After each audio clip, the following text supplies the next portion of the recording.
So welcome to Connections Church Foster.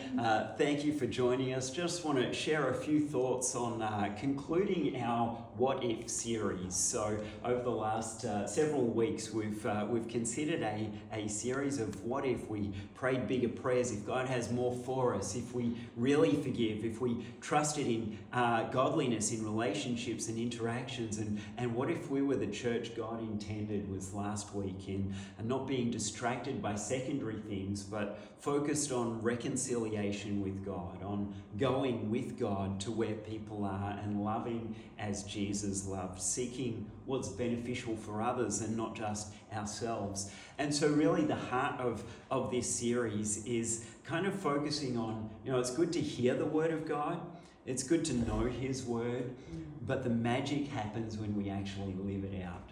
And of course, it's not magic, it's the outworking of God's purposes and principles and precepts as we live it and see it working. And it opens the door to God's supernatural power being released in our daily lives when we actually try it out and release it and exercise our faith. What if we really trusted God and took him at his word? What might our lives look like? And so specifically this afternoon, I want to share some thoughts on what if we invested our lives for Jesus? Have you ever made a really good or a really bad investment? I remember a number of years ago when the government started doing a superannuation co-contribution. And it meant that if you put in some money in super, that they would also put some money into your super, and then that could get compounded interest over a number of years. And it meant something like that if I put in $1,000 in and met the criteria, that in 30 years' time, with their co-contribution and interest earnings, that could be worth some $25,000. It's like, that sounds like a good investment. On the other hand, I used to have a friend who was not a great driver. And I remember him crashing an uninsured car that he owed money on. And so he had to buy a new car and still pay off the car that was gone. That was not such a great investment. It's good to use our earthly resources wisely. But my first point is, what if we honored God with our money? Used our possessions for the Lord. In Matthew 6 from verse 19 says, "Do not store up for yourselves treasures on earth where moths and vermin destroy and where thieves break in and steal, but store up for yourselves treasures in heaven." And then says, "For where your treasure is, there your heart will be also." Earthly treasure can disappear, be destroyed or stolen or taken away. And if our dependence is on that, then it can be shattered in an instant. Treasure in heaven is safe. We can be confident in it. And far more important than where our money is where our heart is. Where our heart is, that's always more important to God. In Proverbs 3, it says, "Honor the Lord with your wealth, with the first fruits of all your crops." A great investment is to honor the Lord. Secondly, what if our contentment was in the Lord? Kind of follows the theme, but in 1 Timothy 6 from verse 6, "Godliness with contentment is great gain. For we brought nothing into the world, we can take nothing out of it." And then a couple of verses later, "For the love of money is a root of all kinds of evil.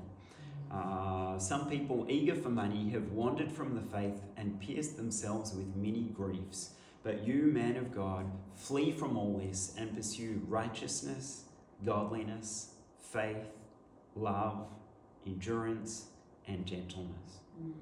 Contentment could be defined as a feeling of quiet happiness and satisfaction, often because you have everything you need.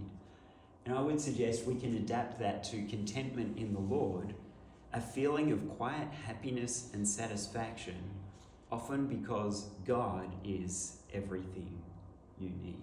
We can be content in him. Instead of earthly priorities and goals, we can pursue that list: righteousness, godliness, faith, love, endurance, and gentleness.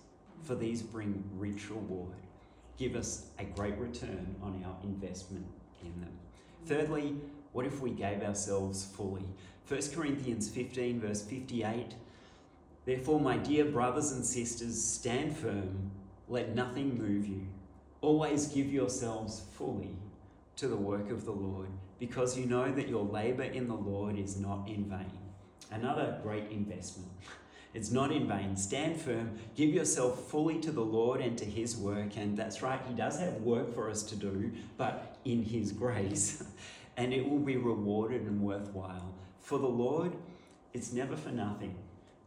It's never for nothing. Sometimes we might wonder at various things, is this worth it? And it's good to evaluate and to seek fruitfulness, but also to remember that labour for the Lord, labour in the Lord is always worthwhile. Yes. And fourthly, finally, what if we imparted a blessing everywhere we went? In Romans 1 from verse 11, I long to see you so that I may impart to you some spiritual gift to make you strong. That is, that you and I may be mutually encouraged by each other's faith. May we mutually encourage each other. And in Acts 20, verse 35, it records Jesus' words saying, it is more blessed to give than to receive. You know, when we impart something to someone, it blesses them, and that blessing often brings joy to us. Doesn't it? When you give a gift or when you can encourage or cheer someone on, there's a mutual encouragement that comes out of that. And so the blessing is multiplied simply because it was given. Both the receiver and the giver benefit. Again, what a great return on investment. May we be blessers. And so some of the best investments we can make in life: honour the Lord, be content in the Lord, give ourselves fully to him, impart blessings. May we not be content with just hearing the word, but letting it soak in and flow out of our lives in our words and actions and attitudes and steps of faith. So the challenge for today, would you commit to investing your life in Jesus?